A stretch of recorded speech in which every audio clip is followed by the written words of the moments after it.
इतना याद है कि मैं उस दिन राजनंदिनी की पुरानी फाइल्स मेरे कैबिन में चेक कर रही थी।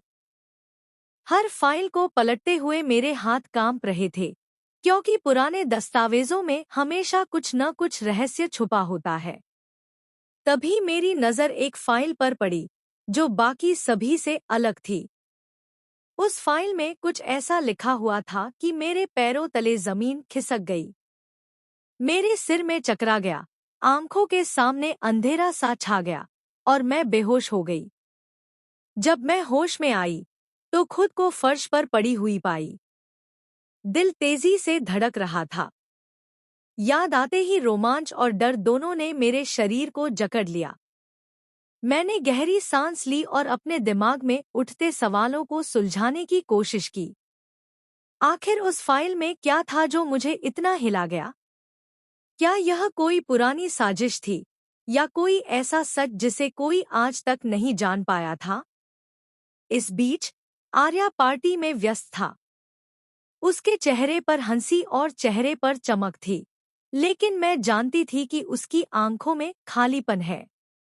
वह अनु के बारे में लगातार सोच रहा था और उसके दिल में बेचैनी किसी से छिपी नहीं थी। आर्या के लिए यह पार्टी सिर्फ एक दिखावा थी। असल में उसके दिल में एक तूफान उठ रहा था। अनु के बारे में हर एक याद, हर एक पल उसके दिमाग में घूम रहा था और उसकी बेचैनी उसे अंदर से कुचल रही थी। आखिरकार पार्टी के दौरान अनु वहां पहुंची।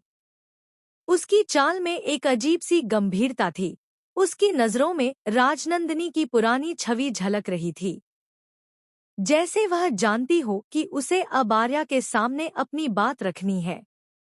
अनु ने जैसे ही आर्या की ओर देखा, उसके दिल की धड़कन तेज हो गई।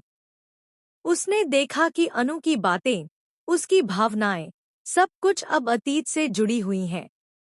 अनु आर्या से धीरे धीरे बात करने लगी, लेकिन उसके शब्दों में छिपा दर्द और गहराई देखकर आर्या का दिल दहल गया। उसे समझ नहीं आ रहा था कि अनु किन बातों का जिक्र कर रही थी।